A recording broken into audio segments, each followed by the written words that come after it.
All right, today we're talking about a player who didn't just play the game, he completely changed how it was played. We're diving deep into the story of the one and only Lawrence Taylor.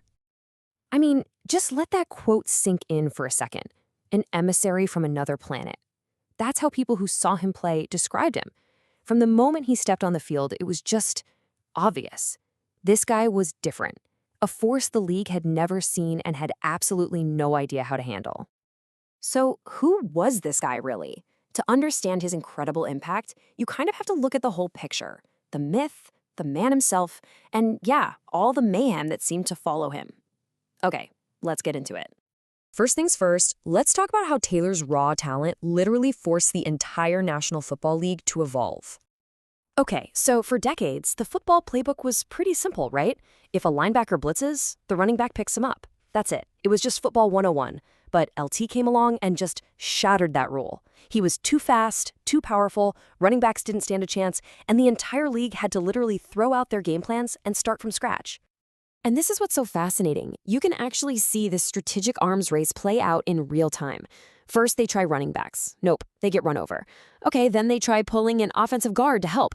Well, that just leaves a giant hole in the line for someone else to run through. It got so bad that the legendary coach Joe Gibbs literally invented a whole new position, the H-back, just to try and slow LT down.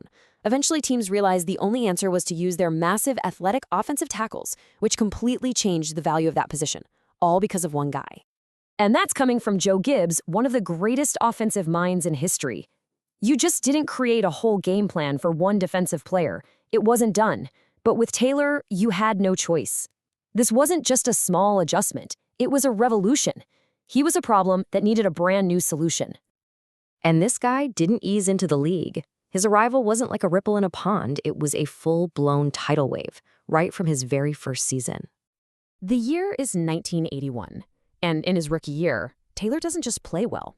He immediately sets a totally new standard for what defensive dominance even means. Just take a look at this list. I mean, of course he won Defensive Rookie of the Year, but he also won Defensive Player of the Year.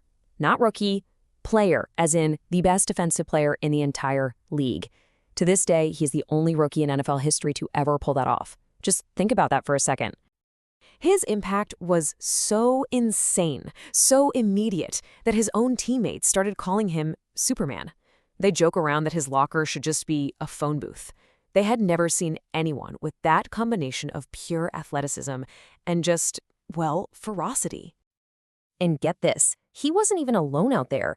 Taylor was the anchor of this legendary group of linebackers they nicknamed the Crunch Funch. With another Hall of Famer, Harry Carson, and other studs, this unit became the stuff of nightmares for offenses across the league.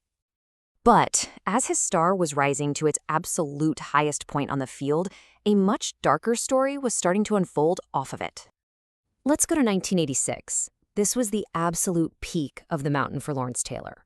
This was the year of his masterpiece. And you can argue it's the single greatest season any defensive player has ever had. And this chart really just lays out how dominant he was. A staggering 20.5 sacks, which led the whole NFL, his third Defensive Player of the Year award, and then the ultimate honor, he's named the league's most valuable player. Only one other defensive player had ever done that. And LT didn't just win it, he was the unanimous choice. But this timeline, this is where you see the huge conflict in his life. Right after that MVP season, he leads the Giants to a Super Bowl win. He's on top of the world. But at that exact same moment, his personal life is spiraling. His cocaine addiction is getting worse, he fails a drug test, and the next year he's suspended for 30 days. The highest of highs colliding with the lowest of lows. And in his own words, he admitted there was a connection. He felt that the chaos he craved in his personal life was somehow tied to the controlled chaos he unleashed on the football field. As the years went on, his body started to break down, which happens to everyone. But that will to absolutely dominate, that never went away. You can really see the two phases of his career in his two Super Bowl wins. For the first one, in '87, he's the reigning MVP, the most unstoppable force on the planet. By the second one, in '91, he's different. He's an aging warrior, still a great player, but now he's leading with grit and experience, just as much as with that raw power. But he was still capable of these superhuman moments. I mean, there was this game in 1988 where he tore his pectoral muscle. For anyone else, that's a season-ending injury. Easy. Not LT. He stayed in the game wearing this harness just to hold his shoulder together, and he still dominated. The TV cameras would show him on the sideline just in agony, but he kept going back in. His coach, Bill Parcells, called it the greatest game I ever saw. You know, the end came hard and fast. After that second Super Bowl, the wear and tear really started to show. Then, in '92, a ruptured Achilles tendon almost ended his career right there. But he refused to go out because of an injury. He fought his way back for one final season before he finally retired. After football was over, that conflict that defined his whole career, it came into even sharper focus. His legacy is just this incredible study in contrasts. On one hand, his greatness on the field was undeniable, first ballot Hall of Fame induction. But on the other hand, his life after football has been filled with serious and repeated legal problems: jail time, tax evasion, and pleading guilty to sexual misconduct, which landed him on the sex offender registry. He eventually talked about his life like they were two different people. LT was the destructive, wild persona on and off the field. And then there was Lawrence Taylor, the man who was left behind to live with all the consequences. So that really brings us to the core question, doesn't it?